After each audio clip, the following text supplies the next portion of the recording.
أعوذ بالله من الشيطان الرجيم بسم الله الرحمن الرحيم அஸ்ஸலாமு அலைக்கும் வரஹ்மத்துல்லாஹி வபரகாத்துஹு.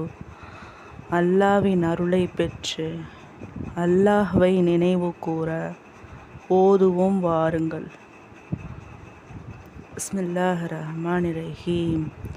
அல்லாஹும்ம ஸல்லி அலா முஹம்மதின் நபியுல் உம்மி வஅலா ஆலிஹி வஸஹ்பிஹி வஸல்லிம். ரப்பி அன்ஜில்னி முன்ஜலன் முஃபாரகன் வ அன்த ஹைருல் முன்ஜிலின். யா சலாம் அன்தஸ்ஸலாம் சல்லிம்னி. இவைகளை காலை மாலை 100 முறை ஓதவும். இவையுடன் இஸ்திஃபார் சேர்த்து கொள்ளவும். அஸ்தஃபிருல்லாஹ் ரப்பி மின் குல்லி தன்பின் ஹத்தியத்தின் வாதூபிலை.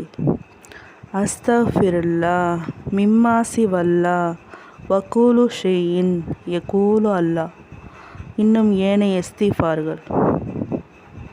நாம் தொடர்ச்சியாக இஸ்திஃபார்களை அமல்களுடன் சேர்த்து நிச்சயமாக கண்டிப்பாக செய்ய வேண்டும். இஸ்திஃபார் எதற்கு? நாம் என்ன பாவம் செய்தோம்? நான் ஒரு பாவம்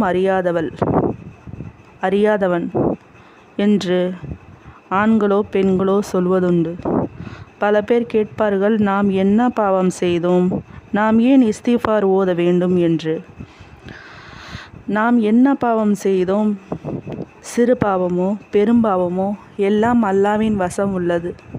நாளை கேள்வி கேட்கும் நாளில்தான் தெரியும் நாம் என்ன பாவம் செய்தோம் என்று. அப்பொழுது நொந்து பயனில்லை. இப்போதே நாம் இஸ்திஃபார் ஓதிக்கொள்வோம். நமக்கு நேரம் கிடைக்கும் போதெல்லாம் அதை பாவ மன்னிப்பு இஸ்திஃபார் ஓதி பயன்பெறுவோம். நபிகள் நாயகம் ரசூலுல்லாஹ் ஸல்லல்லாஹு அலா முஹம்மது ஸல்லல்லாஹு அலைஹி வஸல்லம் அவர்கள் ஒரு நாளைக்கு 70 முறை அதற்கும் மேல் இஸ்திஃபார் ஓதினார்கள். நாமும் அவர்களைப் போல் பாவம் பிழை பொறுக்க தேடுவோம். பாபா ஆதம் அலைஹிஸ்ஸலாம் அவர்கள் ரப்பனா லலம்னா அன்ஃபுஸனா வ இல்லம் தௌஃபிர் லனா வ தரஹம்னா லனகூனன்ன மினல் ஹாசிரீன் என்று இஸ்திஃபார் செய்தார்கள். நாமும் ஒவ்வொரு தொழுகை வேளையிலும் கேட்போம் இன்ஷா அல்லாஹ்.